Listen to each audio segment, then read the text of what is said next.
সর্বশেষ আপডেট বাংলা সংবাদে সবাইকে স্বাগত। প্রথমেই সংবাদ শিরোনাম, পরে বিস্তারিত। বিএনপিকে চুপিসারে ক্ষমতায় আনতে চায় সরকার, বলছেন রেজাউল করিম। ধানের শীষ নিয়ে টানাটানি কেন, প্রশ্ন মির্জা ফখরুলের। এদিকে সংসদ নির্বাচনের দিন গণভোটে ইতিবাচক ইসি কর্মকর্তারা। এবং সর্বশেষ থাকছে বিমানবন্দরে সতর্কতা জারি। বিএনপিকে চুপিসারে ক্ষমতায় আনতে চায় সরকার, বলছেন রেজাউল করিম। অন্তর্বর্তী সরকার বিএনপিকে চুপিসারে ক্ষমতায় আনতে চায় বলে অভিযোগ করেছেন ইসলামী আন্দোলন বাংলাদেশের আমির মুফতি সৈয়দ মোহাম্মদ রেজাউল করিম। আজ শুক্রবার রাজধানী সোহরাওয়ার্দী উদ্যানে ইসলামী শ্রমিক আন্দোলনের সমাবেশে তিনি কথা বলেন। রেজাউল করিম বলেন, ২৪-এর গণ অভ্যুত্থানে ছাত্র জনতার সঙ্গে মাঠে ভূমিকা রেখেছে শ্রমিকেরাও। অভ্যুত্থানের পর দেশে ইসলামপন্থীদের ক্ষমতায় যাওয়ার পরিবেশ সৃষ্টি হয়েছে। তিনি বলেন, ৫৪ বছরের নির্বাচনী অপসংস্কৃতি বন্ধ করতে হলে আগামী দিনে পিআর পদ্ধতিতে নির্বাচন করতে হবে। পিআর পদ্ধতি নির্বাচনে ঐক্যমত্যের এজেন্ডায় না আনায় সরকারকে ধিক্কার দিয়েছে সাধারণ জনগণ। বর্তমান সরকার চুপিসারে বিএনপিকে ক্ষমতায় আনতে চায়, জনগণ ঘুমিয়ে নেই। এ ধরনের কর্মকাণ্ড প্রতিহত করবে সাধারণ মানুষ। সমাবেশে ইসলামী আন্দোলন বাংলাদেশের সিনিয়র নায়েবে আমির সৈয়দ ফয়জুল করিম বলেন, সমাজের এক শ্রেণী অতি ধনী হবে, আরেক শ্রেণী গাছতলায় বাস করবে, তা চায় না ইসলামী আন্দোলন বাংলাদেশ। ইসলামী আন্দোলনের আমির আরও বলেন, আগামী জাতীয় নির্বাচনে ইসলামের পক্ষের শক্তি আর ইসলামের বিপক্ষের শক্তির মধ্যে যুদ্ধ অনিবার্য। ধানের শীষ নিয়ে টানাটানি কেন, প্রশ্ন মির্জা ফখরুলের। জাতীয় নাগরিক পার্টিকে শাপলা মার্কা না দিলে ধানের শীষ প্রতীক বাতিল করতে হবে দলটির মুখ্য সমন্বয়ক নাসির উদ্দিন পাটোয়ারীর এমন মন্তব্যের তীব্র সমালোচনা করেছেন বিএনপি মহাসচিব মির্জা ফখরুল ইসলাম আলমগীর। এনসিপির উদ্দেশ্যে তিনি বলেন, ভাই, আমরা তো তোমাদের প্রতীকে কোনো বাধা দিইনি। কোন প্রতীক তোমাদের দেয়া হবে সেটি নির্বাচন কমিশনের বিষয়। তাহলে ধানের শীষ নিয়ে এই অযথা টানাটানি কেন? শুক্রবার বা ১০ অক্টোবর রাজধানীর ইঞ্জিনিয়ার্স ইনস্টিটিউটে এক আলোচনা সভায় এসব কথা বলেন মির্জা ফখরুল ইসলাম আলমগীর। বিএনপি মহাসচিব মির্জা ফখরুল দাবি করেন, ধানের শীষ অপ্রতিরোধ্য হিসেবে মানুষের সমর্থন পাচ্ছে এবং সারা দেশের স্লোগান উঠছে। তিনি বলেন, এই প্রতীককে থামানোর অপচেষ্টা চলছে। যদি ধানের শীষ বিজয়ী হয় তাহলে যারা দেশের বিরুদ্ধে ষড়যন্ত্র করছিল তারা পালিয়ে যেতে বাধ্য হবে। তিনি বলেন, আমরা যতই সংস্কার করি বা বুদ্ধিজীবীরা মিলে নতুন কৌশল খুঁজি, নির্বাচনের মাধ্যমে একটি নির্বাচিত সরকার পুনরায় প্রতিষ্ঠা না হওয়া পর্যন্ত গণতন্ত্রে ফিরে যাওয়া সম্ভব হবে না। গতকাল বৃহস্পতিবার বা ৯ অক্টোবর শাপলা প্রতীকের ইস্যুতে প্রধান নির্বাচন কমিশনার এএমএম নাসির উদ্দিনের সঙ্গে ২.৫ ঘণ্টাব্যাপী বৈঠক করেন জাতীয় নাগরিক পার্টির এনসিপির নেতারা। বৈঠক শেষে দলটির মুখ্য সমন্বয়ক নাসির উদ্দিন পাটোয়ারী সাংবাদিকদের বলেন, নির্বাচন কমিশনের সামনে এখন দুটি পথ খোলা। এক, আমাদের শাপলা প্রতীক দিতে হবে, নতুবা প্রতীকের তালিকা থেকে ধানের শীষ ও সোনালী আঁশ বাদ দিতে হবে। তিনি আরও বলেন, শাপলা প্রতীক নিয়ে কমিশনের সঙ্গে ইতিবাচক আলোচনা হয়েছে, আমরা আশাবাদী যে এটি পাব। এদিকে সংসদ নির্বাচনের দিন গণভোটে ইতিবাচক ইসি কর্মকর্তারা। জুলাই সনদ বাস্তবায়নে গণভোট আয়োজনে রাজনৈতিক দলগুলোর ঐক্যমত্য হয়েছে। তবে এই গণভোট জাতীয় সংসদ নির্বাচনের সঙ্গে নাকি আগে পরে হবে তা নিয়ে এখনও চূড়ান্ত সিদ্ধান্ত হয়নি। অন্যদিকে গণভোট আয়োজনে নির্বাচন কমিশনের ইসির প্রস্তুতির বিষয় নিয়েও প্রশ্ন উঠেছে। ইসি কর্মকর্তারা বলছেন, তারা আগে থেকেই ফেব্রুয়ারিতে ত্রয়োদশ জাতীয় সংসদ নির্বাচন আয়োজনের জন্য সব ধরনের প্রস্তুতি এগিয়ে নিচ্ছেন। এই অবস্থায় সরকার যদি গণভোটের সিদ্ধান্ত নেয়, নতুন করে সেটি আয়োজনের প্রস্তুতিও শুরু করতে হবে তাদের। তবে এটিতে খুব বেশি সমস্যা হবে না। গত বুধবার রাজনৈতিক দলগুলোর সঙ্গে জাতীয় ঐক্যমত্য কমিশনের ৫ম দফার বৈঠকে জুলাই সনদ বাস্তবায়নে গণভোট করার বিষয়ে ঐক্যমত্য হয়। বৈঠকের পর ঐক্যমত্য কমিশনের সহসভাপতি আলী রিয়াজ বলেন, বিশেষজ্ঞরা সর্বসম্মতভাবে জাতীয় সনদ বাস্তবায়নের উপায় হিসেবে মতামত দিয়েছেন। সেটি হচ্ছে একটি আদেশ জারি করতে হবে। ওই আদেশের মাধ্যমে গণভোট আয়োজন করতে হবে। সেই গণভোট কখন কিভাবে হবে তা নিয়ে এখনও মতভেদ আছে।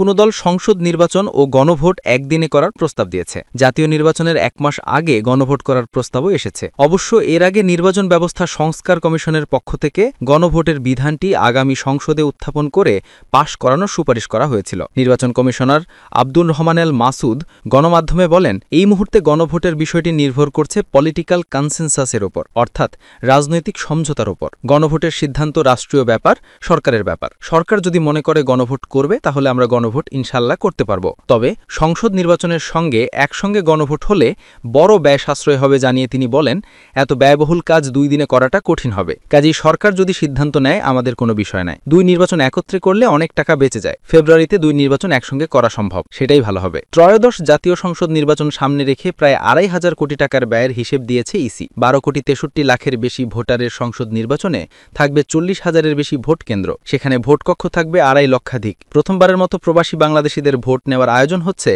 আইটি সাপোর্টেড পোস্টাল ব্যালটের মাধ্যমে। সেখানেও ব্যয় ধরা হয়েছে প্রায় 400 কোটি টাকা। এই নির্বাচনে 10 লাখের বেশি লোকবল নিয়োজিত থাকবে। ইসি কর্মকর্তারা বলছেন, জাতীয় নির্বাচনের সঙ্গে একই দিনে গণভোট আয়োজন করলে আগের ব্যয় বরাদ্দের সঙ্গে কিছুটা যোগ করলেই হবে। আর আলাদা দিনে 2 ভোট করতে হলে আলাদা বাজেটে অনেক বেশি খরচ হবে। কেননা তখন 2 দফায় একই মাপের আয়োজন করতে হবে। যেভাবে গণভোটের বিধান ও বাতিল, রাষ্ট্রের গুরুত্বপূর্ণ বিষয়ে সিদ্ধান্ত নিয়ে জনগণের সরাসরি ভোটের মাধ্যমে মতামত নেওয়ার পদ্ধতি হল গণভোট। বাংলাদেশের প্রথম সংবিধান অর্থাৎ 72-এর সংবিধানে গণভোটের বিধান ছিল না। 1979 সালে জেনারেল জিয়াউর রহমান 5ম সংশোধনের মাধ্যমে গণভোটের বিধান যুক্ত করেন। 2024 সালের 17 ডিসেম্বর সংবিধানের 15ম সংশোধনী মামলায় 142 ধারাটি বাতিল ঘোষণা করে আদালত গণভোট ফিরিয়ে আনার কথা বলেন। দেশে এখন পর্যন্ত 3 গণভোট। স্বাধীনতার পর থেকে এখনও পর্যন্ত দেশে মোট 3 বার গণভোট হয়েছে, 1977, 1985 ও 1991 সালে।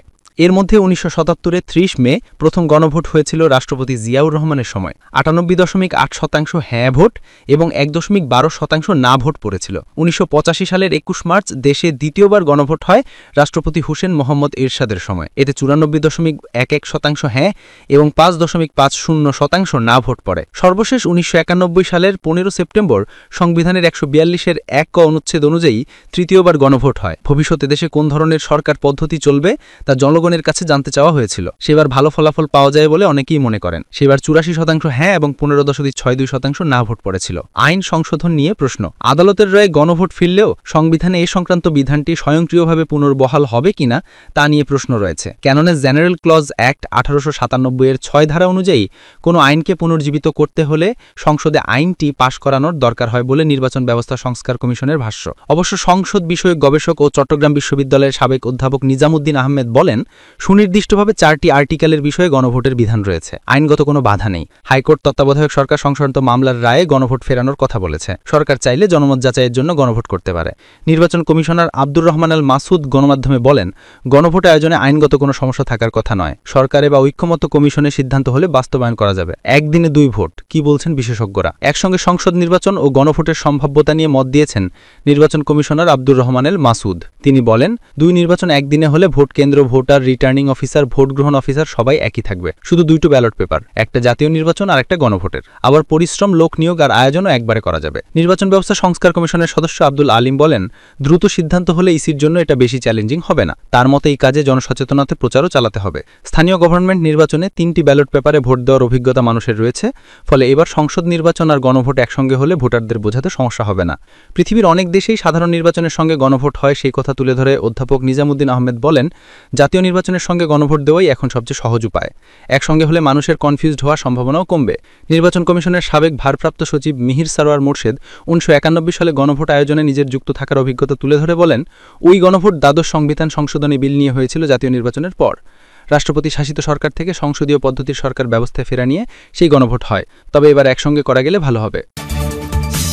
এবং সর্বশেষ থাকছে বিমানবন্দরে সতর্কতা জারি। দেশের বিমানবন্দরে সম্ভাব্য সাইবার হামলা প্রতিরোধ এবং বাংলাদেশে নিরবিচ্ছিন্ন বিমান চলাচল নিশ্চিতে 10 দফা নির্দেশনা জারি করেছে বাংলাদেশ বেসামরিক বিমান চলাচল কর্তৃপক্ষ বা বেবিচক। গত সপ্তাহে জারি করা এই নির্দেশনায় বলা হয়েছে, সম্প্রতি বিশ্বের বিভিন্ন বিমানবন্দর সাইবার হামলার শিকার হয়েছে। বাংলাদেশে নিরবিচ্ছিন্ন বিমান চলাচল নিশ্চিত করতে সংশ্লিষ্ট সবাইকে সতর্ক থাকার জন্য অনুরোধ করা হলো। নির্দেশনায় সংশ্লিষ্ট কর্তৃপক্ষ ও ব্যক্তিদের শক্তিশালী পাসওয়ার্ড ব্যবহার, সন্দেহজনক ইমেইল বা লিঙ্কে এড়িয়ে চলা, নিয়মিত সফটওয়্যার ও অ্যান্টিভাইরাস আপডেট রাখা, পাইরেটের সফটওয়্যার ব্যবহার না করা, অফিসিয়াল ডিভাইসে ব্যক্তিগত অ্যাপ ইনস্টল না করা এবং মাল্টিফ্যাক্টর অথেন্টিকেশন বা MFA সক্রিয় রাখার পরামর্শ দেওয়া হয়েছে। একই সঙ্গে কোনো সাইবার নিরাপত্তা সংক্রান্ত সমস্যা দেখা দিলে তাৎক্ষণিকভাবে বেবিচকের CAABSAR টিম, আইটি বিভাগ এবং জাতীয় সাইবার ইনসিডেন্ট রেসপন্স টিমকে অবহিত করার নির্দেশ দেওয়া হয়েছে। প্রসঙ্গত, সম্প্রতি চেক ইন ও বোর্ডিং সিস্টেম সাপোর্ট দেওয়া একটি প্রতিষ্ঠানে সাইবার হামলার কারণে ইউরোপের ব্যস্ততম বিমানবন্দর লন্ডনের হিথ্রো সহ